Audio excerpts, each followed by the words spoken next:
Welcome to the Back to Brick Property Podcast. I'm your host, David Lamb.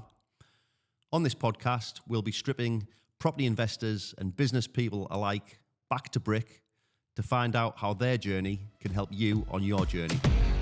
This podcast is brought to you by Orange Sales and Lettings. If you know someone that is looking to sell or let a home, please get in touch. Referral fees are available. Terms and conditions apply. Welcome to the Back to Brick Property Show, sponsored by Orange Sales and Lettings. I'm your host, David Lamb. I am super excited about today's guest. She's achieving massive things in property, and she's not afraid to showcase that on her social media platforms to help other people do the same. Welcome, Hannah. How are you doing? I'm good. Thank you for having me. No problem at all. Really excited, a little bit nervous, but really excited to be here. So thank you. There's no need to be nervous. I really appreciate you coming up from sunny Leeds. Yeah, well, not so sunny, but Was yeah. it? It's pretty gloomy here today. Yeah. So The north. I really appreciate your time. So we connected on Instagram, Hannah. Yep. I've been following your account for quite some time now. You are always seem very proactive. Your content's very informative, but also you come across as very genuine as well, which the guests that I've had on this show so far, and I'll continue to invite on the guests, they're the type of people I want. I want genuine people who will talk about the positives and the negatives of property. Yep. There's a lot of sharks in the industry which tell you it's all great and you can make millions in a week. Yep. But we want to talk about the real ins and outs of property. Yep. Which I'm sure we will today. So I guess first things first, I've seen what you're doing on obviously through your Instagram, etc. But who is Hannah? What were you doing before the property stuff?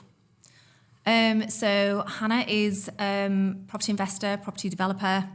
Got 2 kids and a husband. Prior to my property journey, I was a medical rep. All right. I was selling pharmaceuticals into hospitals, which I loved. I'll rewind. I'll tell you a little bit about my background and how I got into property. So I had my own little house anyway, and I met my now husband, and he had a little flat. But prior to that, when I was very young, my dad died. He was, for all intents and purposes, we were what you'd consider a successful family. So my dad owned had a solicitor business. My mum was a stay-at-home mum. We went to private school. We had lots of nice holidays, the nice cars, nice big house. But unfortunately, my dad was plagued with mental health issues. So he was in and out of mental hospital, had nervous breakdowns, and eventually died from his mental health. So what then transpired after that was that the private school, fancy cars, home, all of that disappeared. And we were okay, but it really had a knock-on effect to us emotionally, but also financially as well. My mum went to work. She worked 2 jobs, and every month it was, are we going to be okay? And so very early on, I learnt, although at the age of 12 when it happened, you don't necessarily recognise it, but you learn that there should be something else. There shouldn't be this situation where actually my mum should be able to look after us, but she can't. She's got to make sure that we make ends meet. So throughout my childhood, I think I started working a job when I was about 13. I just wanted to earn money because for me that was security.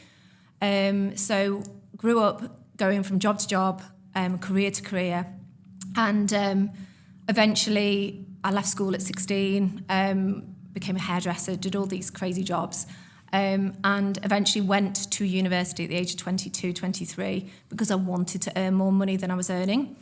Got a degree, went into medical repping, and actually had a really good career, earned some really good money, but it was never quite enough. I don't know why. I guess I understood that the job wasn't enough to create the security I wanted. I didn't really know what I was looking for, but 10 years later, I got pregnant and had my daughter, and I think that was such a pinnacle moment for me because I recognised that I couldn't let what happened to us happen to her. And so I went into overdrive, and it was like, what could we do? and I had this little house, and my husband, my partner at the time, had a flat, and I was renting my house out by the room. Again, didn't know it was a HMO, didn't know anything about property, but it was like, I want to do that, I want to do more of that, but I don't know how to. So we took a course, cost us £30,000, so I sold my house to pay for it. So it was a massive leap of faith, but when I get something in my head, and I absolutely knew that this was the answer. And I can't even explain why, it just was. So it was all guns blazing. So we just did everything that we could to do it. And that was the start of our journey. And with huge naivety, we started investing in property. We used angel investors, which I'll go on to talk to you about a bit later, but we had no money because we bought this course. So we used private finance, angel investors, and we started buying property. We bought, renovated, refinanced, and went again. We kept doing that. And yeah, it was plagued with problems because obviously we were going at guns blazing, but it was just, we were taking action and we were taking loads of it. And yeah, it changed fundamentally, it changed our lives. But I think what we recognised was that we made a lot of mistakes financially as well when we first started investing. And that was how our group of businesses got set up, because we needed to work with experts who knew what they were doing, and we weren't that. Albeit we'd done a property course, but we didn't know. Property courses don't teach you the action; they teach you what's on paper. So loads of things transpired from this property course in a real positive manner, but there was a lot of downsides to it as well. So yeah, that was in a very long way. I've just explained who I am and how I've sort of started our journey. No, that's great. That's absolutely great. So which course was it, if you don't mind me asking? Yeah, so the company has now gone bust, but we when we invested in this course, it was called Tigrant. Yeah, okay. And it then became Fowler. Yeah. Yes. He was one of the marketing guys for it. it. It wasn't his company. No. It was Homes Under the Hammer guy. That's right, Martin. Yeah. So then that went into liquidation, and it became Acid Academy, but then that went into liquidation as well. Yeah, it did, yeah. Yeah, I think it was a lot of money, and at the time there wasn't really the resources that are available now. But I tell you, I think by putting such a massive monetary value on the education made us so focused and driven to make sure that this worked, because there was no other option. No. There wasn't an ulterior. You've just sold your house, which essentially was our pension pot. It was only a little house. But it was meant to be our pension pot, and we're selling this house, we have to make this work. So in that respect, by putting this big monetary value on it, it made it a catalyst to drive us to do what we needed to do. And did you consciously think that at the time when you made the 30 grand investment? Did you think, if we put this money into this, it's going to really motivate us to do it because of the monetary value? Or was it just something you did and then thought about afterwards? I mean, it was huge at the time. It was massive, because we were like, we're going to sell the house.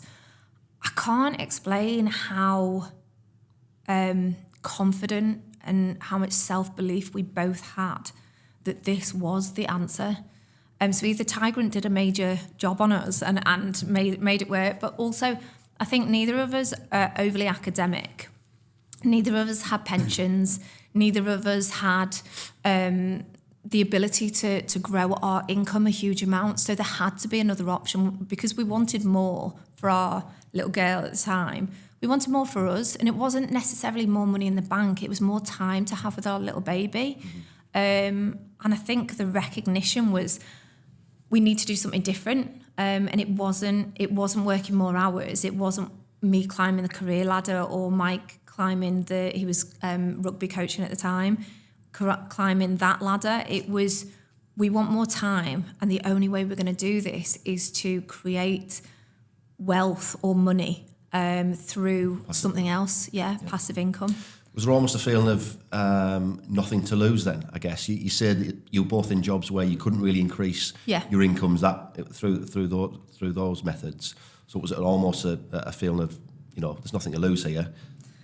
Yeah, I think it's really It's a really good question, actually, because I think at the time we had nothing to lose. We were living in a little flat.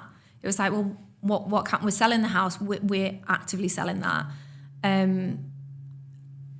Now we're in a very different financial position, and financially we have a shed load more to lose. So your risk, your element of risk becomes less because you're like, oh, I'm comfortable. So actually, yeah, you're right. It was very much, it was like, fuck it, let's just go. Let's just do this and just go as hard as we can and as fast as we can and see where it gets us. And I think the angel investment, because we had to use angel investment because we had no money, part of us being able to sell us and them being able to trust us was that we were so confident in the fact that this was the answer and that we were winning with or without you, that people came along with us. It was, I think it was such a transition. It was an amazing time. And I know that sounds funny and you can look back on it with rose tinted glasses, but it changed our life. And it was we were in such this amazing position where we were just like, let's just do this. We've got our baby. And I think that's the other thing. We were driven by this love and emotion to make her life better. Yeah. And so, it was an amazing, stressful, exciting time. And then we saw the results and I was like, this is working. Let's just keep going. Yeah. So, it was pretty cool. Yeah, it's interesting that one of my previous guests, we were talking about that. In 2017, 2018, I was just buying property for fun and just rinsing my cash back out and backing other deals. Yes. I was just literally, it was just like a shopping spree. Yeah. And it was such hard work, but I had no money. Yeah. I was putting every penny I had into it. And we both said this, like we've got far further in our journeys now and people will probably look at us and think, oh, well, he's comfortable now and he's enjoying the fruits of it. But we really miss those days when you had nothing. The hunger. Yeah, exactly. Yeah. And you've got nothing, so you just keep going, you just keep ploughing on because it's like, well, I believe that this is working, but can't actually see that it's happening. Yeah. You're so right, Whereas now, you're a bit slower with what you're doing because the urgency isn't there. Yeah. And like you said, you've got more to lose. Yeah, you need to look after what you've built up. Yeah. So was there any entrepreneurial sort of instinct there from you? Were your family entrepreneurial at all, or? No, well, my dad was, he had his own business, he was a solicitor and he had his own business, but I think that wasn't necessarily the position he wanted to be in. He wanted to be in the family business, but that didn't quite work, so he set up on his own. So I don't think he was necessarily entrepreneurial. So no, I don't think either. Mike's mum and dad are teachers, been teachers all their lives. They're very much... live within the means, work hard. They've worked really hard. They've got a really nice life now that they're retired, all because they've worked really hard through the system. Yeah. So no, neither of us had. I don't know really where it's come from. Yeah, it's interesting because it does seem to come. A lot of people I speak to, they do have like parents at the other side of the coin. If you read Rich Dad Poor Dad, there's the two families, which I'm sure you're familiar with, and. A lot of people seem to have their backgrounds, the family seem to be the poor dad. So, like you said, teacher, professional people, paying into a pension, retire when they're 65 and enjoy life. Whereas yourself and myself, we've sort of rebelled against that. Yeah. I mean, I bet Mike's parents, from what you've just told me there, I bet they thought you were making the biggest mistake in the world. They were. Do you know what? As far as parents-in-law go, they are amazing because they... have supported Mike. They 100% support him and me in our whatever we do, whatever crazy idea we come up with. They support him, which is really unusual. So although it is completely against the grain of what they would do, and they would never do it, they have been one of our angel investors on a regular basis. Whereas my mum wasn't that person. She couldn't get her head around it and doesn't believe in what we're doing. And it's not that she doesn't see the rewards, but she would never be one of those angel investors. So they come from completely different angles. Even though you've now proven the model and you're doing what you're doing. Yeah, she just wouldn't. And it's, there's no point going there anymore. But I think the thing that drove me fundamentally was I recognised that anything can happen. You seemingly have this perfect life, which we did when we were younger, and it's of a flick of a switch that it can go so badly wrong. And that, I guess that was probably one of my drivers, and always has been throughout my whole life in what I'm doing, is that you always need to protect yourself. And I'm fiercely independent. So when I met Mike, I had my own house, had a career, and I didn't want somebody who was going to be wealthy to come in and be my partner, because that would put me on a different footing. Mm-hmm. And for me, it was absolute independence. I didn't want someone to buy me handbags or whatever. I didn't want any of that. It was all to do with me and me striving to be better. And I think that has always come from what happened. So although it was horrific, there are positives in every negative situation that happens. No doubt. And at the time, I'm sure it was very difficult to even imagine that. But, you know, it's true what they say, isn't it? That the best times do come from the worst times. Yeah. Unfortunately. Yeah. Or fortunately, whichever way you look at it. So there must have been an attraction to property anyway, because you've seen this course advertised. Yeah. But I'm sure you've seen courses for stocks and shares, and crypto probably wasn't around then. But, you know, there must have been other options at the time. So there must have been something about property you thought, this is us. Do you know, I just think fate was in our hands. I think we got a flyer through the door. And it was, so with something like Tigrant or Asset Academy, they normally do it was a freebie. So it was a free property course. It's never free. Yeah. But it was like, yeah, solid, we'll go on it. And then on that course, it was a day course, and they upsold you to £1,000. Okay, we'll do that. Yeah. And then we went on that £1,000 course, and then they upsold us to the £30,000. But by then, we were absolutely hook, line and sinker. Could have given it any price. Yeah, we were just there. We were on it. We were doing it. And I think, for us, I genuinely believe whatever was going on, things were aligned to like show us that was the answer for us. And I think we're both action takers. We're both quite high red personalities, so quite driven and action orientated. So it's kind of, let's take the action, deal with the consequences afterwards. Sometimes that works, sometimes it doesn't. That's me in a nutshell. Yeah. But for the most part, people that take action will be far successful than people that try and do the numbers and keep thinking about it and keep going over it. You know, the reality is, unless you're taking action, you'll never be successful. Yeah. And luckily, Mike and I are probably both those people. So we've worked quite. He's a bit more calm than me, so he will do the numbers. Whereas I've got a feeling about this. This is the one.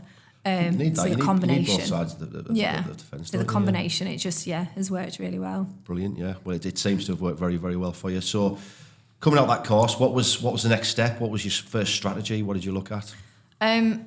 So because I had this mini little HMO, I wanted to do, because for me it was high cash flow. So I wanted to do. Our aim was to get out of our jobs so that we could spend more time with Honey. That was our focus. We hadn't really thought about we would need a salary to be able to get mortgages and stuff like that. It was just in our head. It was, we needed a backup plan if anything went wrong, if she got ill or we did. And we also wanted to be able to reduce our hours so that we could spend more time with her. So HMO made perfect sense to me. So, I mean, I think about it now, as a first-time investment, it was probably not the one, because we made so many mistakes, and costly mistakes, emotional, stressful mistakes. But we came out the other end of it going, oh, that was okay, we'll go again. Yeah. But it was a roller coaster of emotions of, is this the right thing to do? We bought this house in Article 4 without planning. Decided. Did you know that? Yeah. So we bought it. We were like, we'll be fine. We'll just do it. So put a planning application in whilst the sale was going through. We managed to get the planning app before the sale completed. Thank God. Right. Then went and tried to renovate it all ourselves, because we were working full time. Had our little daughter as well. Tried to renovate it all ourselves. Tried to do it piecemeal, bringing in different people. We got money taken up. We basically got shafted pretty badly. By trades? Yeah, we made a lot of mistakes and costly mistakes. Then when we went to try and rent, we got the renovation done. HMO licensor came around and was like, this isn't a HMO. So we had to, it was a HMO, but we had to go back and try and get that sorted, which we did. Then we decided to try and let it ourselves, but had no lettings background. Spare room was relatively new. So trying to find tenants was almost impossible. So then we're like, oh my God, we've bought this property, renovated it, and we can't rent it. The panic then. Then we found a letting agent who did rent it straight away for really high prices, which we were thrilled about. Then we refinanced it. We were told it was going to get 270 reval. It got 150 initially. How many beds was it? 6. Right, so commercial val. It's not, technically it's only a 7-bed that gives you the commercial, Yeah, okay. but it was in Article 4, so in theory, course, it should have given us a better val. Yeah. But we were in the not so nice part of where we were. So I think I cried because it's like, we've left all our money in. How are we going to pay back this angel investor that we'd worked with? It's like, oh my God. So I was like, we can't have that. So we got rid of that broker, found another broker, put in another application and got it revaled at 225, pulled all our money out, handed back the money to the angel investor. Thought, oh my God, we've just got an all money out deal, which we've never had since. I went again. And it was like, okay, that wasn't too bad. Almost. Just went again. So it sounds like you've sort of condensed as many mistakes as you could into one property, yeah. which is perfect. Yeah. Which is amazing. Yeah. Get them all out the way. Yeah, true. Yeah. All of those lessons. Yeah. And they cost you money, which Yeah. is, you know, I say this time and again. I never really learned from any lessons unless it cost me money. Yeah. So, you know, for you to do that all in one property, that's amazing. Yeah. You knew all the pitfalls going into the next one. Yeah, true. And I think that's where, after that property renovation and property, everything that we did there, that's when Northern Property Partners was set up, which is Mike and my group of companies. And that group of companies creates an end-to-end service for investors all over the world. And essentially, it's allowing us to source, renovate, project manage, furnish and tenant those properties for our clients, hands off. So wherever you are in the world, we can help you.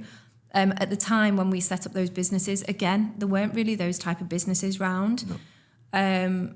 But what we did was partner with experts, because fundamentally we set them up because we needed help. Yeah. But then loads of people were coming to us saying, could you help us do what you're doing? So this business evolved, which we weren't necessarily expecting either. We've been doing that 8-9 years now. We've sold over 1,500 deals to clients across the world. So that's been pretty epic. Yeah. How involved are you and Mike in that business? Do you actually source the properties yourselves? Or? Not anymore, no. Right. So we did initially. So Mike left work before I did. I stayed in the salary paid job just because I was earning a little bit more money, and it made his contract had come to an end, so it made more sense for him to sort of drive the business. So he was doing a lot of the sourcing. He was partnering with other sourcing agents initially to build our customer base, and eventually we started doing it ourselves. So he was doing the sourcing. He partnered with a builder and project manager so he could do all the builds. And then we brought in a team of people around us to help with the interior design. We brought more project managers in as we grew, and we've brought in an acquisition team and an investment team. So acquisition, find the properties. The investment team will work with clients to help them marry the two. So finding the property and finding the investor to match their needs, basically. Yeah. But no, I don't invest. I don't do the sourcing anymore. I used to. I used to love that bit. And Mike he's the CEO. He runs the business or the businesses, so it sits under the umbrella, on top of the umbrella, I guess. So he runs it, and I just help at the moment. I'm just helping the investment team learn investing so that they can be more informative when they're speaking to our investors, so they really understand what property investing is. Yeah.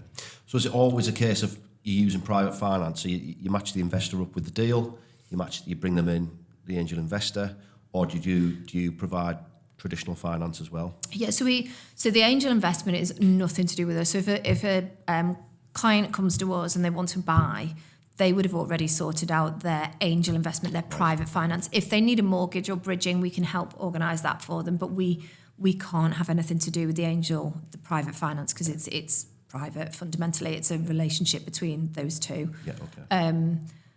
Like if that's how they want to invest, then brilliant. That's how we predominantly invested when we started, and still do. To be honest, we use angel investors. I think for us, the biggest epiphany moment was when we went to this property course, because we went to this property course and we had no money and no education. It was like, but we're going to do it. We're going to be successful. It's like blind faith, God knows what. I don't know. That's worked out. Yeah, but we found this angel investor who sat behind us. He was our first angel investor in this property course. And he's still a mentor of Mike's. They're very good friends. He's just been amazing. Was he new to the property game at the time? Yeah. Oh, right, yeah, okay. He was amazing. He's just a really successful guy. Right. He was sort of 50-ish, really successful, and wanted to help a young family that when I say everything was aligned, it was just, it was. Ridiculous. Whatever was meant to be, was meant to be. Literally. So we've used a lot of angel investment to build our portfolio, but you have to use the right strategies to be able to do that, because you can't leave too much money in the deal. Or not be able to pay those angel investors back. So, but yeah. It's amazing if that guy had set anywhere else, how different your journey could have been. I know. Did he come to that seminar sort of, and was he sat there thinking, I want to be an angel investor, or was he looking to invest himself? No, he also bought properties as well. Right, yeah, okay. yeah. So I think we were sat. Mike and I were sat here. Mike was at the time rugby coaching for Harrogate Rugby, and so on the initial course that we came in, he was a player coach, so he was playing as well as coaching. Right. So he'd come into it was a Friday, Saturday, Sunday, this course, and he came in on Saturday absolutely battered, in like a rugby shirt, and him and Richard just started talking because he loved rugby, and they just connected, and I think he's got 3 young sons, probably a little bit younger than Mike, but I think he saw something in Mike that he was mentoring his kids to become. Right. And so they just connected probably on a more personal level. And he just said, look, because we'd found this deal, and he said, look, let me help. So I was like, go meet him. And he did. And yeah, it was just the start of buying properties with angel investment. That's amazing. Yeah, no. The stars align, and some people would say it's lucky, but you've created your own luck. You've gone out, you've gone to the seminar, you've put yourself in the right places. And half the time, 99% of doing anything successfully in life is just turning up, putting yourself out there. Isn't it? I agree. I do agree, and I do think the more action you take, the luckier you get. But I do think there was definitely fate was somewhere there. Someone was going, this is the right thing for you guys to do. Oh, just 100%. do it. Just go for it. So yeah, there's too many little things have fallen into place. Isn't there? Yeah. So what are the main strategies for your clients, for Northern Property Partners? What are the main strategies? Is it HMOs mainly that you're selling to them? Yeah, so so because we initially started investing in HMOs, initially our business was HMOs. That's what we did, but as you mentioned before, in 2015, 2016, it was kind of, you could buy cheapish properties, renovate for relatively cheap, and refinance at a high price. So for these clients that were buying them then, it was relatively easy for these deals to be absolutely belting. And they're like, yeah, let's go again. Miss those days so much. Oh, God, me too. So those deals, so as we progressed, we found that actually those kind of deals were harder and harder to come by. Obviously, also Leeds, where we're based, there's this big article force sat right on the top of the city. So it also became quite tricky to find HMOs without putting planning applications in, which obviously elongated the whole process for the client. And it wasn't ever 100% guaranteed if we put a planning application. So we tried to avoid that. So we branched out and did social housing. And then we also do buy-to-let as well. So there are 3 strategies at the moment. So we do professional HMO, or ready-made HMOs, so people will come to us and say, would you sell our HMO? Social housing, so they're guaranteed leases, long-term leases, no maintenance, that kind of thing. And then also the vanilla buy-to-lets, which are for sort of first-time buyers. Also, I still buy buy-to-lets because actually capital appreciation is by far the biggest wealth builder than the cash flow that you create.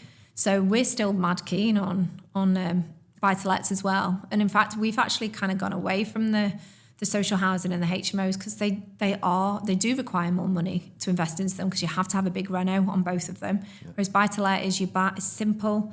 You can buy below market value. You can do a small deck and carpets, and it's ready to go. Yeah. And you can refinance them as well. So there are 3 strategies.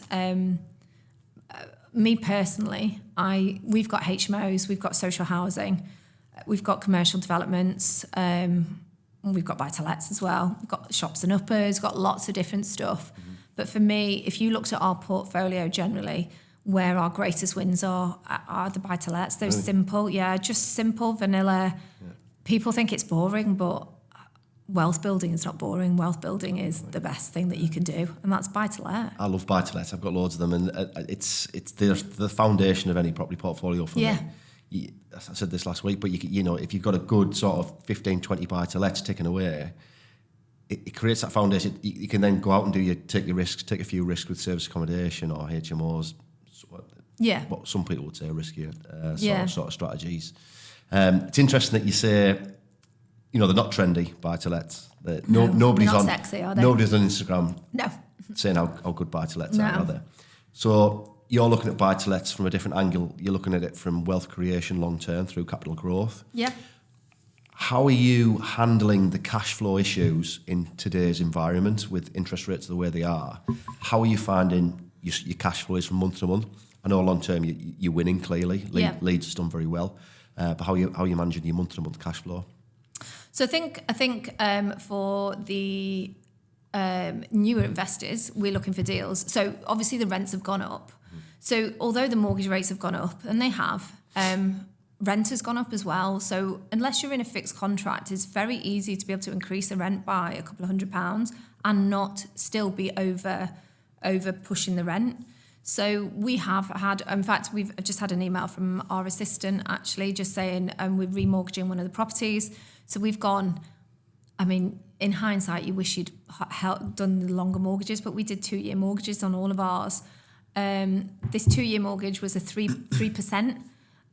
We're going up to 5.89 for a 5-year fix. We're fixing it for 5 years because my level of thinking is, so it's gone up by about 350 quid. So it's quite a knock-on effect. Yeah. This particular property's got 3 flats in it. Right. So the cash flow is quite high anyway. Yeah. But my level of thinking is, if you know what your cash flow is, fix it for longer periods. 5.5, 5.8 is roughly about right now. Mm-hmm. I don't foresee it going down massively, simply because the base rate's not, and I don't think it will either. So I think it's a short. The mortgage situation is what it is. What you will be able to do in the short term and the long term is increase rents. Rents are going up. There is a huge housing shortage, and therefore, as long as your rent is within the right amount in that area, you can increase the rents and therefore mitigate the increase in mortgages. I don't see it being a massive problem. And it's always the long term. So initially, you might have to take a small hit on that your cash flow is not quite as high. But 3 years later, the property's worth £30,000-40,000 extra. Mm-hmm. You recycle that money, you refinance it, take it out, buy another one. Over the long term, your portfolio is growing, your cash flow isn't growing. It still works. Still, properties like that, isn't it? So sometimes cash flow will be higher, mortgage rates lower, then rents will go up, and vice versa. It just moves around. So I totally agree with you. And I find a lot of people, you hear so many people whinging about mortgage rates going up, but no one's even talking about the colossal jump in rents we've had, even in the northeast. Nowhere near as much as Leeds, by the way. But I'm finding the only investors that are really getting caught out in the northeast are those that have bought in areas that never see capital growth. Yes. They're buying 50 grand houses. Yeah. They've been 50 grand for 20 years. Yeah. There's clues everywhere. Yeah. In old pit villages, 2 up, 2 downs, in 20 years' time, they'll still be 50 grand. Yeah. So those are the ones that are getting caught out. Those aside, we've seen 20-25% increases in rent. It's huge in the northeast, isn't it? Immense. Yeah. I think people are just focused on the negatives far too much. So that's property investing, though, isn't it? People, property's expensive. It's a high ticket item, and it is. I think a lot of investors find excuses not, or potential investors potentially find excuses not to buy because there's fear driven, because actually investing your £30,000 that might be your only pot of money feels like a huge risk or move to take, although without a shadow of a doubt it will pay you better than any bank will, and it will multiply over time and create wealth for you. But even that said, people are driven by fear, and if a mortgage rate, people are talking the news overinflating the shitstorm basically. People listen to that because they'd rather listen to that than listen to people going, actually, this is going to benefit you. This is the right move, because 30 grand, if it's taken you all your life to build that pot of money up, it feels like a big one to spend on a property, albeit it's the right one to make, the right move to make. But it is big. So a lot of people are driven by fear as opposed to driven by common sense. Yeah, massively agree. And people read the news, like you say, and the negativity in the news, and they believe it. But then if you speak positively about anything financial, it seems in the UK, you've got a hidden agenda. You're trying to sell something, which there's a lot of honest people out there that are trying to help people, and there's so much positivity around at the moment, but it seems to be never be spoken about really. So buy-to-lets, that's what you're sort of favouring. Is that the same for your clients, and are you pushing your clients in the buy-to-let route as well? Yeah, it's not. I mean, we've kind of gone through stages. So social housing for us. So social housing is a really interesting one, and it's always worth touching on it. So social housing is a huge strategy that everybody wants to do at the moment, but I don't think people recognise how tricky it is to do. The renovations that you've got to do have to meet certain standards. So HMO standards generally, if you're going to go for a single person in the property, and single people in the property rather than family. So so that part, but then because they are driven by the council and what the council or the government require, they may come and have a look at your property or the property that you're doing for the client or for yourself, and although you've done everything to their specification, they will pick up on absolutely everything. So we've had times where there's been a kitchen worktop that they've initially come to have a look at it and it's been absolutely fine, and then they've come back to see it and there's a scratch in it and they want you to replace the whole kitchen worktop, and it's just like for you to then having to go back to the client and say, I'm really sorry, but they've already viewed it, but now they want this. It's really tricky because they're like, well, why didn't you know that? And it's like, because they've viewed it already, they've accepted that it's fine. But then this is how they are so specific about things. And what we've often found is that social housing, although it's a great strategy, it is costly. It does cost money.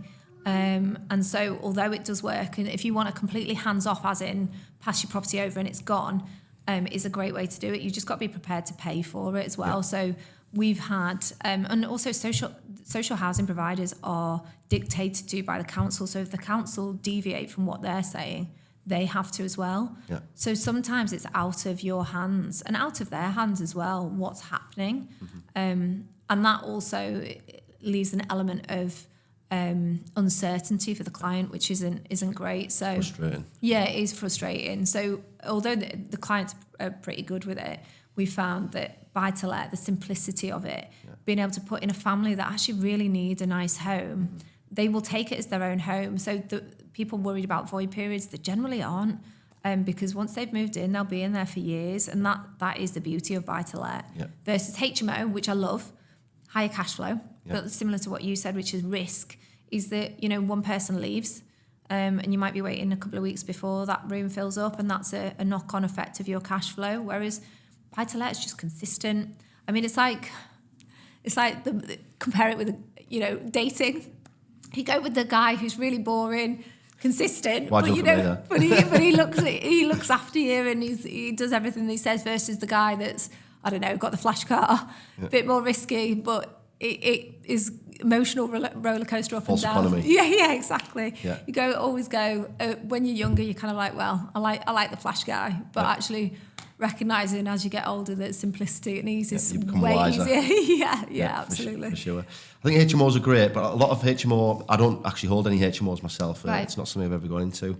I speak to a lot of HMO landlords and I do a lot of refurbs for them as well. Right. And their profit seems to be that the last room, so if it's a 5-bed, that 5th bedroom is their profit. Yes. Or the 6th or whatever it is. Agreed. That's where their numbers work. So if there's a void period, if one, and they are high turnover, there's no getting away from it. HMOs are higher turnover than buy-to-lets. Yeah. So, if you've got a void period every 3 or 4 months each room, I just look at it and I think the numbers the headline numbers that they're given are great. Yes. I'm making this per month and blah, blah, blah. Yeah. But when you look at it over a year, it doesn't work out like that. No, that is completely true. And I think that's the same with SA. We don't touch service accommodation at all as a business, nor in our portfolio, because to me, the risk factor of that, it's so up and down. And again, the Instagram, if you looked at Instagram, everybody's doing it and it's the best thing since sliced bread. Do you do it? I do bits of service accommodation, very small proportion, probably 5% of my portfolio is service accommodation. And the rest is buy-to-lets and commercial. What's your thoughts with it? I think I've got a couple of units that do relatively well, sort of 70 to 80% occupancy. Right. They tick over. They make probably £300 or £400 more a month than a buy-to-let. Okay. That's on average. There's months where it does a lot better than that. Are you self-managing? Yes. Well, I've got a property management company. So right, okay. When I say I'm self-managing, my staff are self-managing. So that makes things cheaper. Obviously, yes. Management costs for service accommodation these days. It's crazy. Some people are charging 20% plus VAT. 30%? Yeah, it's hassle. Don't get me wrong. Service accommodation is hassle. And this is the thing. It depends on what you want as an investor. Because to me, we're dealing with people who are busy professionals, probably not in the country, a lot of them. They don't want the ups and downs of service accommodation or like I don't know, it's just not something we've tried to do it a few times, and every time I go back to a buy-to-let because I'm like, I just can't be bothered with the hassle of it. Yeah, exactly. And you see people's numbers on Instagram and I'm like, how are you all making 15 grand a month out of each property? Yes. Like, it's absolute rubbish. And it's like a gambler. They only tell you about the wins. So they'll post the screenshots of their Airbnb account and look at this booking for 40 weeks. But the next property's been empty for 20 weeks, Completely, so you've got to sort of see through all of that. And buy-to-lets, I'm the same as you. I've attempted to do more service accommodation in the past, and again, I've always gone back to buy-to-let. We've seen a lot of landlords. We manage a lot of buy-to-lets through Orange, and we've seen a lot of buy-to-let landlords leave the market and try service accommodation. A lot of them are coming back now, right? Which is really interesting. And what about the legislation and everything that's going to come in? That's going to cause massive It's only a issue. matter of time. When people, it's like HMO, isn't it? Of course it is. The government will always want a piece of the action, won't they? Yeah. So I think you're right. I think long-term buy-to-let, it's not all about short-term money, is it? It's about long-term, consistent income, 100%. Which, when we all aim for passive income, surely it's better to know exactly what income you're going to be getting for the next 2 or 3 years. Yeah. Buy-to-let is the most consistent, most reliable income. It can't be beaten, can it, when it comes to property? So, 100%. I totally agree with you on that. So I want to talk to you about finding deals, because you're obviously prolific. Obviously, you've got a good infrastructure around you now, so you're not physically finding them yourselves. What is the best way in today's market, specifically for new investors as well, to find deals? I mean, I would always start with the basics. Use Rightmove. It's not... So, again, there's this... I think because of Instagram and property education things, everything is, if you're direct to vendor, wow, you've got a deal, but actually you don't always have a deal. And when you're direct to vendor, you're often dealing with an emotional relationship where this person wants to sell and you're having to deal with that, and that in itself is problematic. So first and foremost, Rightmove, estate agents, referrals, a great place to referrals, but Facebook Marketplace, that's quite a handy place if you're going direct to vendor. But we do a lot of direct to vendor in our business because we've built up those relationships over time. That's taken a long time to do. We do a lot of marketing as well, so we spend a lot of money on marketing. But for somebody who is just starting out, use Rightmove, but just assess your numbers. So my top tips for people starting out is assess 5 different areas, look at 5 different areas that generally are within about an hour's drive of you so that you can go to them. If you're going to do it yourself and you're not using a sourcing agent, you could mitigate all these issues and just go to a sourcing agent, just make sure that they're good at what they do. But look at 5 different areas, and then you have to kind of look at the properties that you're looking at for sale. Then you've got to compare it with the rental market. Do these numbers correlate? Is it possible to work on those numbers? And then you just whittle it down. There's a lot of legwork that goes into property investing, and it is, as I said, because it is a high-ticket amount, a high-ticket item, it is scary to try and do it all yourself. So regardless of the sourcing agent charging you a fee, you're paying for expertise, you're paying for them knowing what you're doing. And that is peace of mind, and that sometimes is way better than you trying to do it all yourself and just panicking the whole way through it and thinking, oh my God, what have I done? Because that bearing in mind, these people, not everybody has a big pot to start with. So to get it wrong isn't an option. So using a sourcing agent that know what they're doing will alleviate that pressure, definitely. So I know some great sourcing agents, and there's a lot of bad ones as well. Don't get me wrong. Yes. A lot of them that take the fee. I'm sure you know a lot yourself, but they take your fee and then they think that's their job done. They don't follow through the conveyancing process, or at least chasing up the conveyancing process, etc. But there's some great ones out there, and I work with a couple of fantastic ones. And if you do your due diligence on a deal that's presented to you from a sourcer, and there's genuine 20 or 30 grand of equity in that deal being created by that sourcer, why would you whinge about paying a £4,000 fee? Agreed. But you hear people doing it. Yeah. It's funny. It's it's the cost you pay is the value you receive, and it's like, do they feel like they're getting value? So it's something that we have an in-house sales progression team. So we have people we work with our choice or recommended solicitors just because we drive everything. So we'll drive all the mortgage applications, the conveyancing, we'll do all the sales progression with the vendors, we'll do everything for the clients. Most people that use sourcing agents are generally busy people. Yeah, exactly. They can't do it themselves, they don't have the time, nor the inclination, don't have the education, and they need help.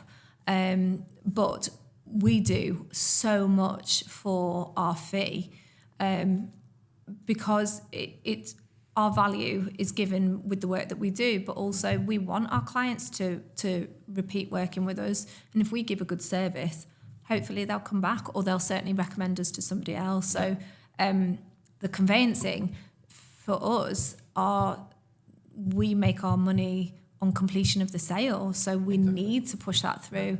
It benefits nobody keeping that process longer than 3 months. So our job is to push that through as much as possible. But look, in any walk of life, in any area of business, there's always going to be good and bad. Of course there is. It's just sifting through what's good and what's not. Of course there is. I want to just jump quickly back to social housing because, like you said, it's very popular at the moment. It's very trendy. Everybody seems to be doing it. Yep. Everyone's doing direct to vendor, using angel finance, Yep. and then their exit strategy is the social housing. So you've touched on it already, but what are the biggest challenges with that?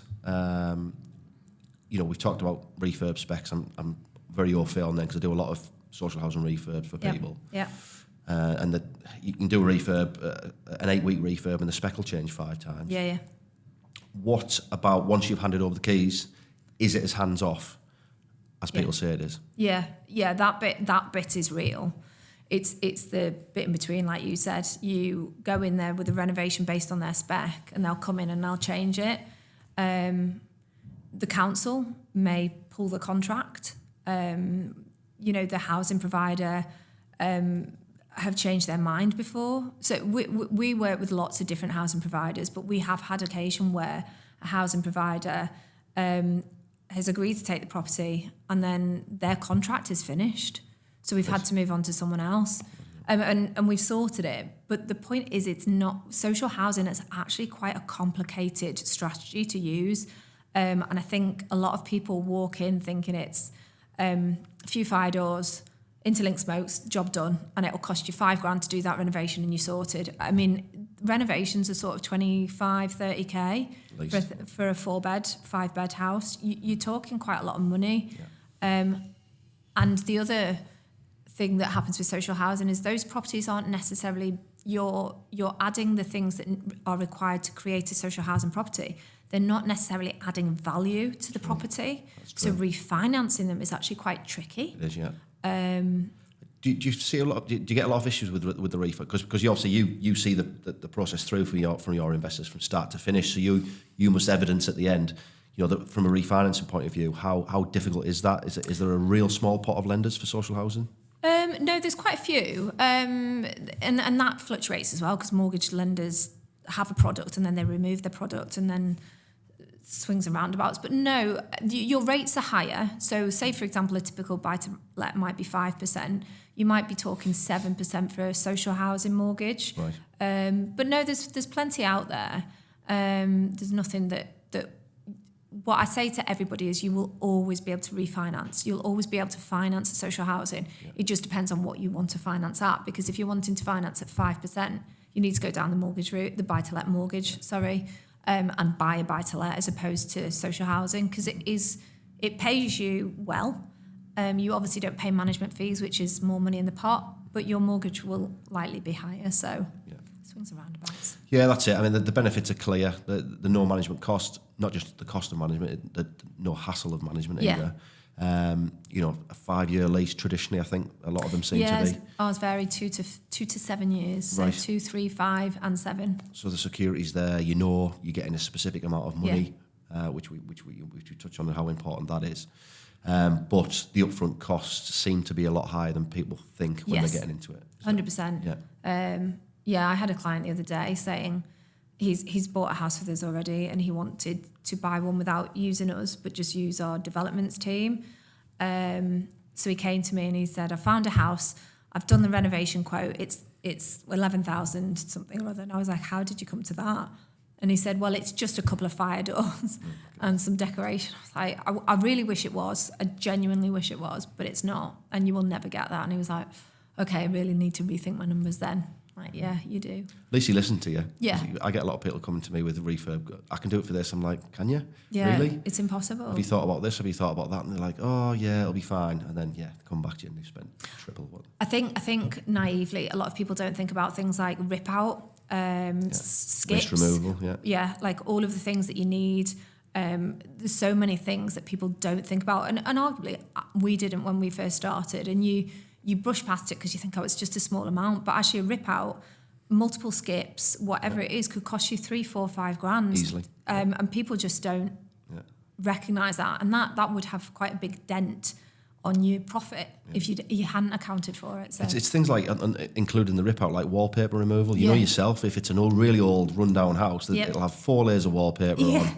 Which takes forever. You're paying guys a day rate. It may look a big bill for a rip out, but it's time. It's a cost of time, isn't it? So. And then if the previous landlord has left furniture in, often you'll go into a basement and it's full. Yeah. And you're like, that cost is huge. There's property is absolutely worth investing in, but it's never quite as streamlined and straight line to success that everybody wants it to be, and I definitely want it to be like that, but I feel like growth happens when the shit hits the fan. Definitely. So without a doubt, totally agree with that. So the other piece of the jigsaw is and something that you obviously use very, very well. I mean, so you've gone at this property seminar, you know nothing about property. No. You've got no knowledge, you've got no money, and there's an angel investor sat behind you who's spoken to Mike, which is amazing. Yeah. So you've gone into your first property deal and you've used angel finance. Yeah. I mean, that's something that generally people use, get into angel finance 2 or 3 years at least down the line of their property investment journey. Yeah. So I guess it's just a normal for you. Yeah. Like I said to you, like I'd gone and done this property course. I think because I was a medical rep, in my head, if I earned another £20,000 in bonuses per year, then I would save up a pot. So in our head, we'd gone the fact that we had no money, we wanted to get educated and we were going to get started. And I think in my head, we could save 3-4 years, buy a house, save 5-6 years, buy the next house, and so on and so forth. That was what our plan was. And it was a long-term plan of sort of 20 years and we might be able to retire. We hadn't even considered angel investment. But when we went into this course, it was one of the things they talked about. And I think that's why Richard was also open to it, because he was like, I have some money, I could help you. I bet you thought Richard had been put in there as a prop. Well, yeah, I was just like, amazing. This guy is just like an angel. Yeah. So they introduced us to it. We had never heard of this before, and it would never have crossed our mind had somebody not said successful, wealthy property investors use other people's money. Mm-hmm. Like, what? Yeah. So that in itself was a bit of a game changer. But the fact that you attracted that angel finance, you know, you say people buy off people that essentially they like. So that's been, obviously he's met you guys face to face. You know, you've had no you've got no credibility at that point. Yeah, you've got no CV as regards property, and some guy's going to throw thousands of pounds of cash at you. I know.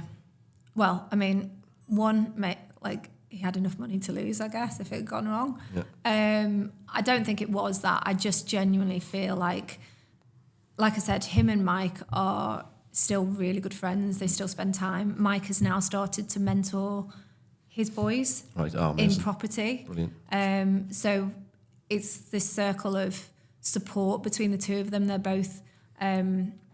now Mike is incredibly successful and he can give back. Yeah.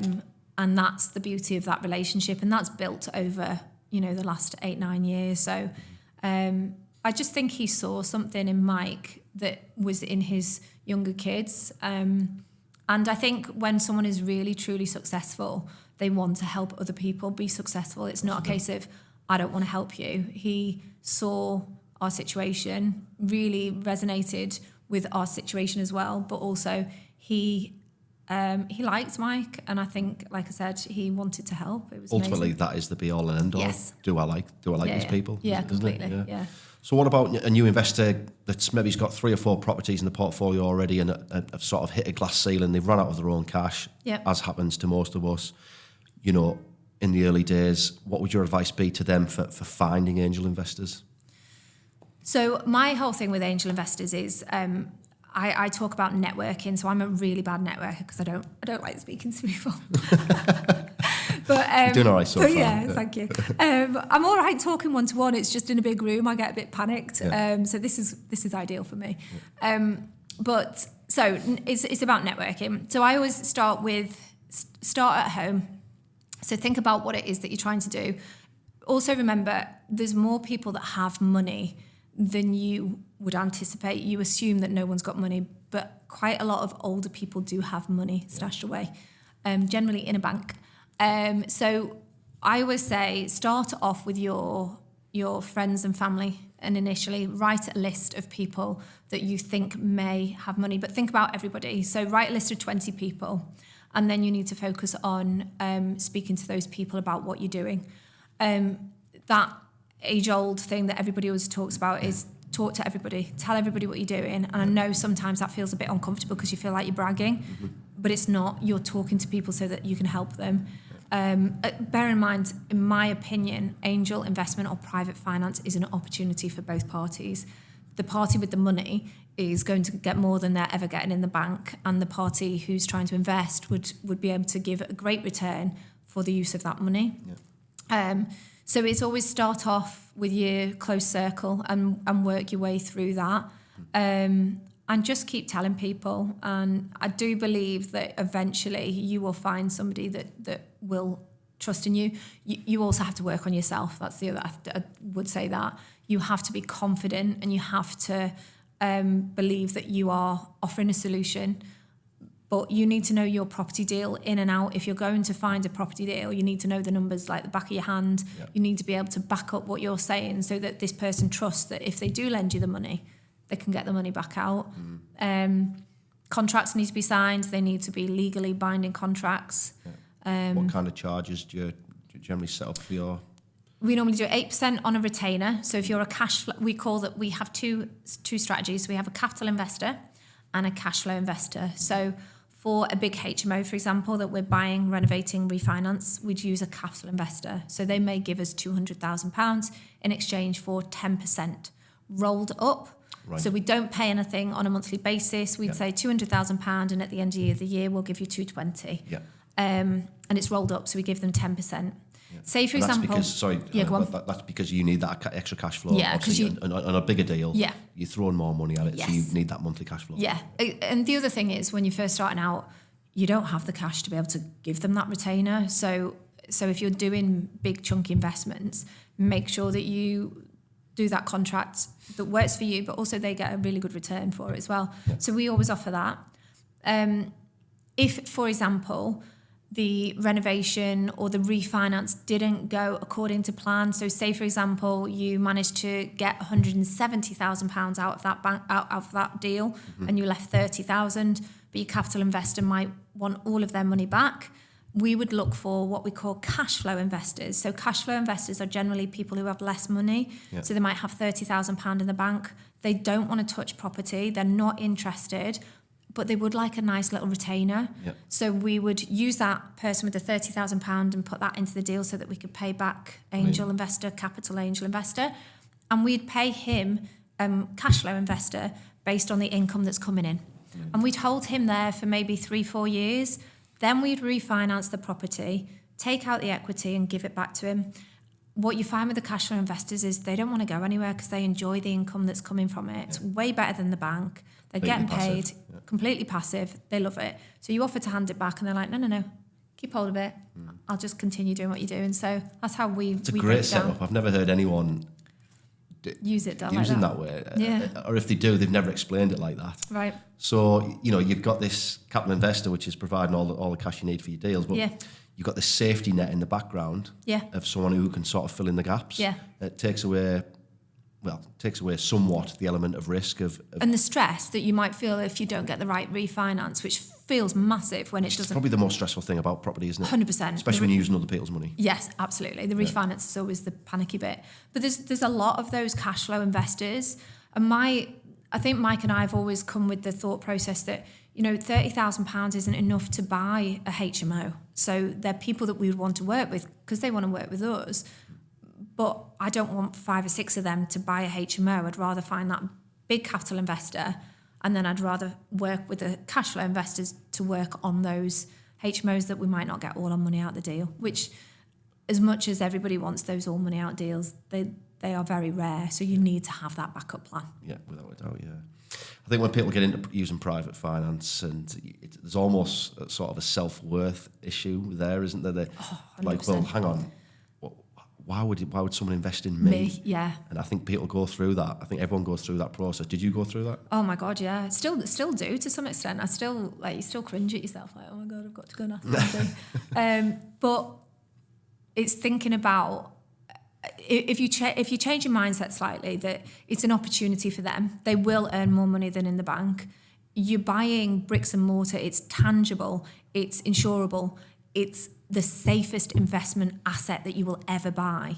And therefore, if they put their money into it, even if you have a problem that your refinance isn't quite as good as you want, you will always be able to pay them back eventually. So you just need to be able to offer that retainer and do something differently. But the fear factor, the working on yourself, that's a huge part of property. The whole fake it till you make it, I hate. It's being honest with people.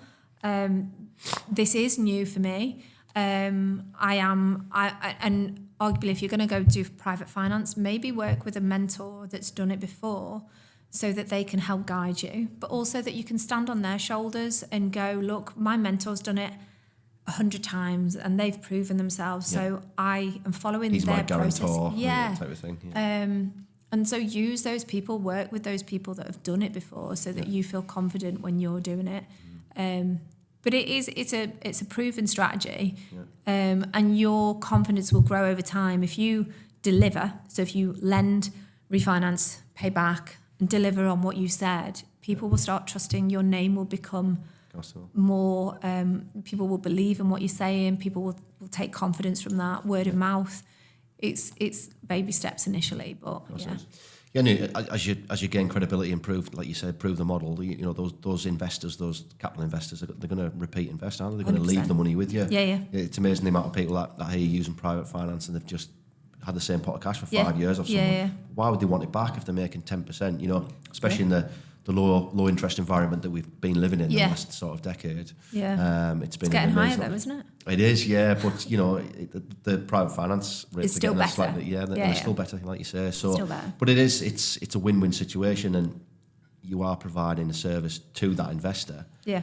And it's not just all receiving. It's you're improving their 100%. improving their financial situation. So on that, obviously your social media, your Instagram is very, very good. It's consistent. It looks professional.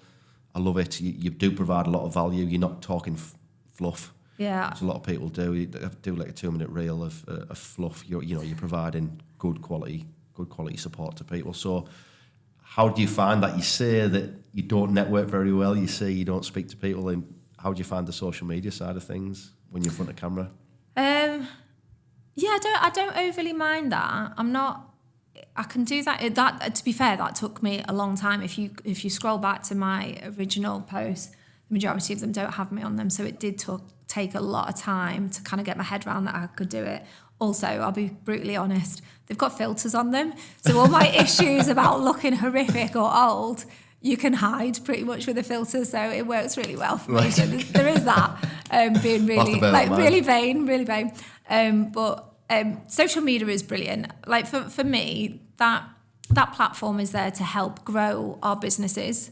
It's to inform and educate people of what's available and try and be honest and realistic about what's possible. So I did a post today on BRR because, again, people talk about BRR being all money out deals and, but it's nigh on impossible. Firstly, if you're using external people, so if you're using sourcing agents or you're using a build team and they're project managing it, you cannot do it yourself. You cannot get a BRR all money out deal. But even if you could, which is very rare, even if you're doing it yourself, if you're getting all your money out, but you've worked a year to do that deal because you've had to do it in between your working hours. Yeah. Have you priced for your year of your time? Exactly, yeah. So actually, is it really all money out deal? Yeah. Realistically, you'd be better using source an agent to do it all for you. Do it in 3 months' time, get it done, and go on to the next one. Get your rent in quicker. Yeah. It's so far. So my whole thing is I'm trying to be realistic about what's possible. That doesn't always necessarily relate to likes or whatever.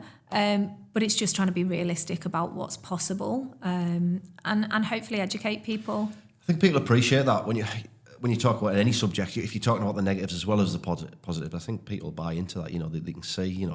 It's not all rainbows and I had a guy on my last guest, Chris DL. He's very much the same. He speaks a lot about the failures and the obstacles that he's come across over the last couple of years, and I think that's why he's liked so much. So yeah, I think it's good to show that because property's full of ups and downs. It's an absolute nightmare, isn't it, at times? Yeah. I mean, I wouldn't change it for the world.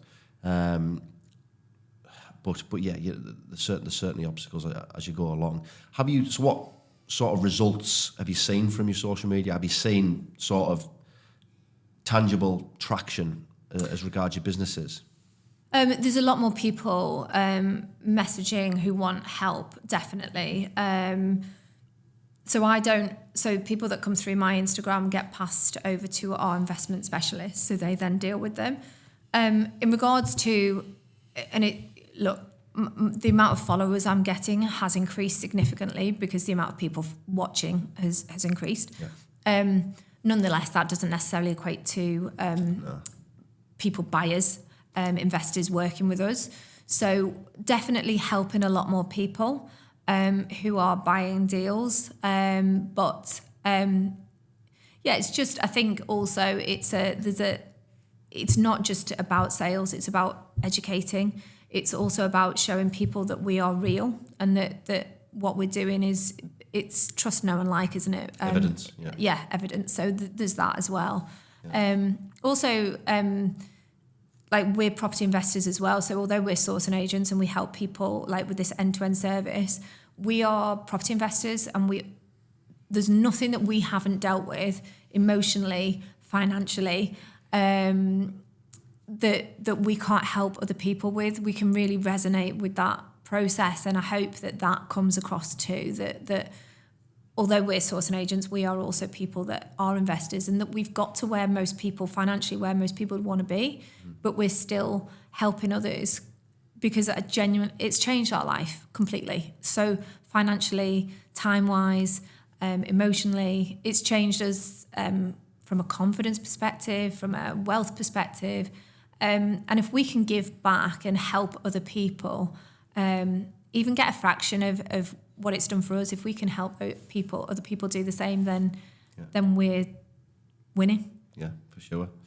Do you find yourself becoming an unofficial mentor to people? Because your company provides a service from the very start to the very finish. Yeah. And yourself and your husband have been through the highs and lows. Do you almost find yourself sort of mentoring people through the property process? You have to. Yeah. Because a lot of these people don't know property investing, so you are holding their hand, emotionally holding their hand the whole way through, from understanding the conveyancing process to surveys that come back, and we talk through the surveys, to educating them why, if the mortgage rate has gone up by 0.5% and that's knocked their profit off by 30 quid, that's not a big deal, that's okay, think about the long term. You've got to constantly educate them. Yeah. As I have dealt with the emotional roller coaster, I can guarantee every single property investor who you work with us or with anybody or do it themselves will go through that process. And so you've always got to be on hand. So we've got a team, our investment specialists will help those people all the time. So I thought so. I thought you must do. You must find yourself being that. So what's a day in the life? What's a day in the life look like for Hannah currently? My week varies. I work 2 days in the office, Monday, Tuesday, working with the investment specialist to help educate them a bit more. And that might be on the phone to clients as well. Wednesday, I'm being coached to learn tennis. I don't have a set day. My day is very fluid. What I get to do is, I guess I've created choice for myself. So I choose to go into the office because I want to help and I really enjoy being part of the team. There's quite a big team there. There's 22 of us all together. Right. I go to the gym pretty much every day.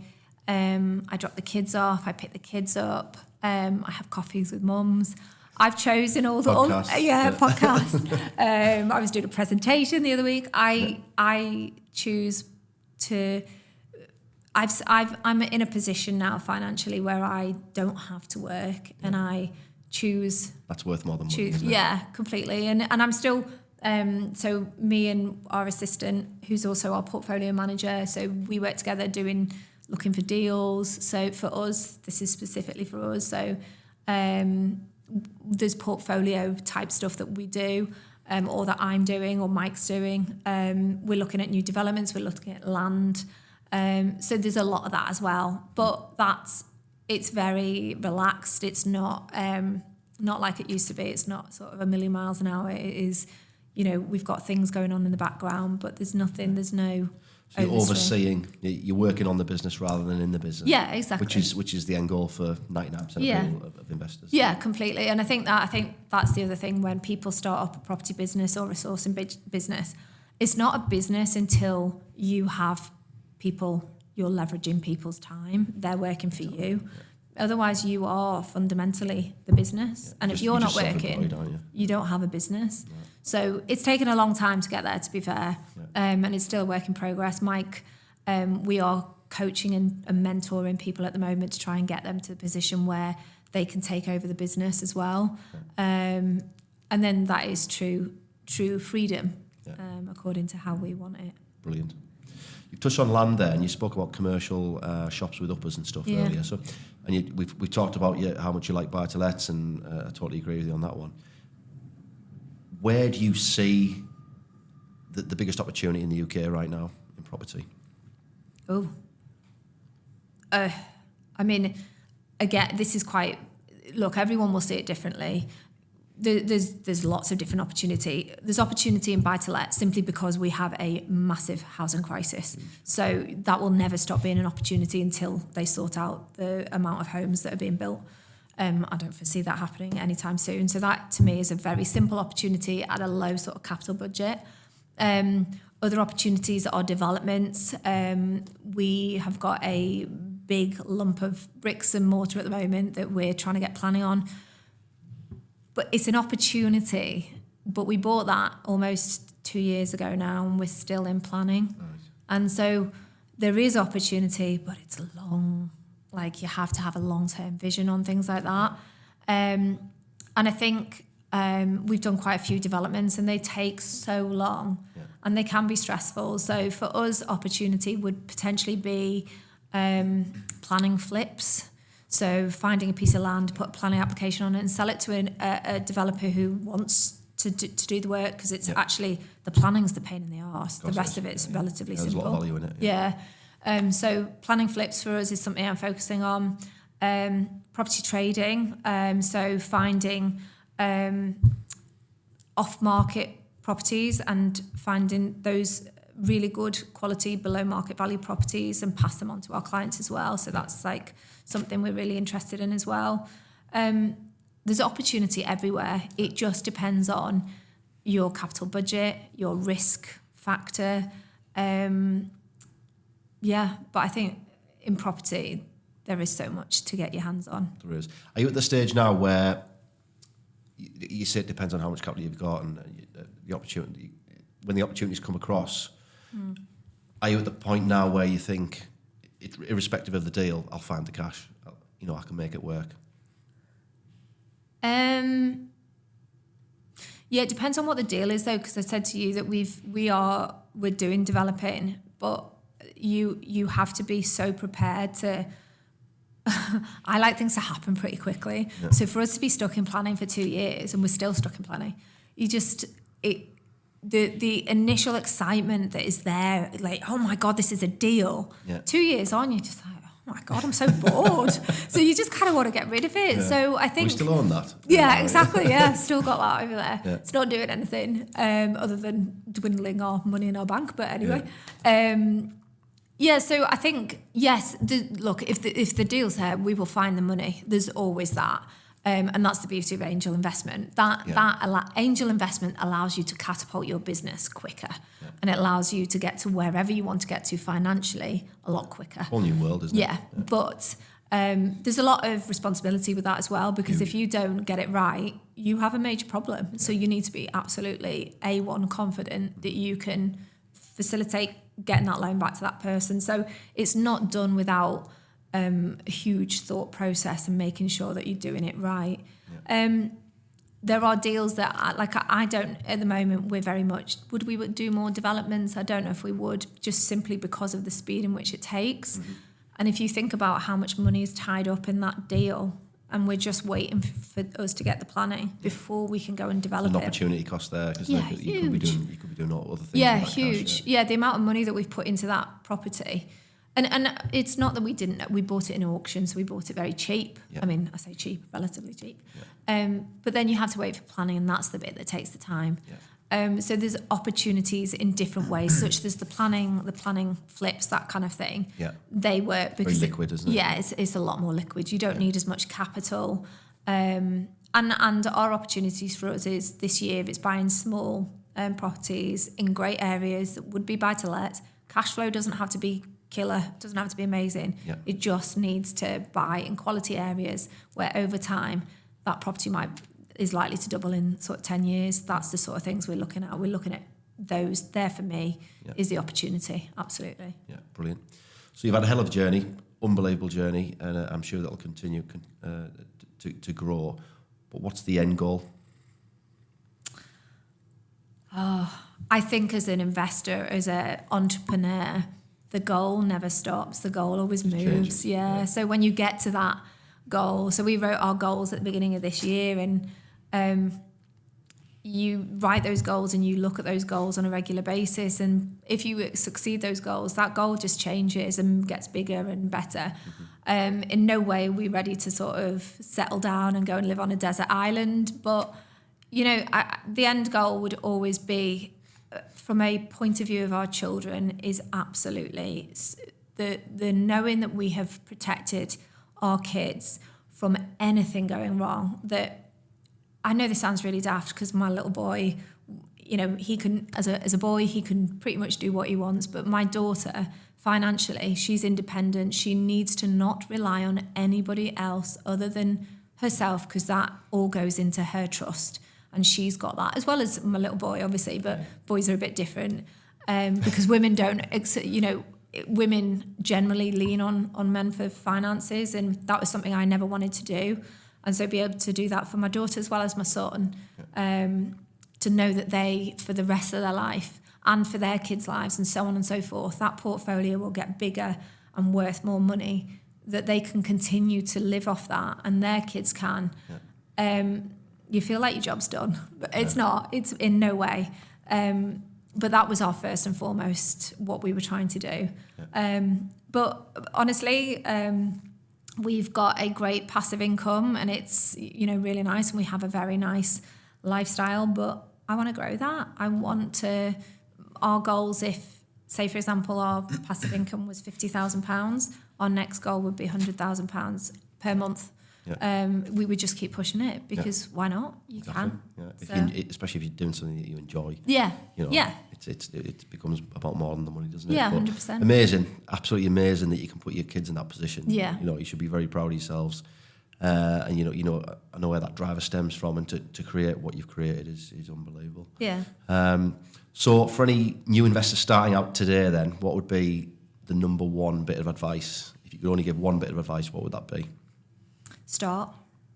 Don't wait. Do not wait. Just take action and get started. You don't have to start with a huge amount of money, but get started. I know that people talk about, there's that saying, isn't there? Don't time the market. Stay in the market. Timing the market, not timing the market. Yeah. I mean, if you look back at the properties that we bought 9-10 years ago, some of them have doubled and tripled. We have done work to them, so it's not as simply just holding it and it's just tripled. Yeah. But I think there's also that saying is that you will never regret buying.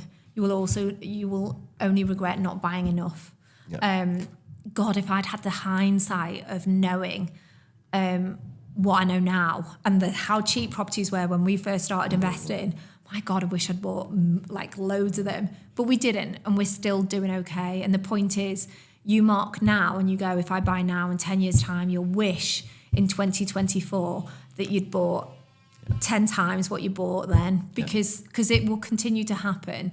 If you look at the trajectory of property in the UK, it's always going to go up until they fix the housing crisis, which is something like 350,000 properties they need to do on a yearly basis for the next 10 years to meet to get up to. It will never happen. No. And the government have actually pulled that. Right. So the chances are the amount of properties are going to be less this time and then a year after. And the population's increasing. Exactly. Aging population, growing population, the need for housing. So you know that if you buy your property today, you will be so grateful for the property that you bought today in 3 years, 5 years, 10 years' time. And so the only rule is get started now. Just keep buying. Yeah, 100%. So if you could start all over again and you could do things differently, is there anything you would do differently?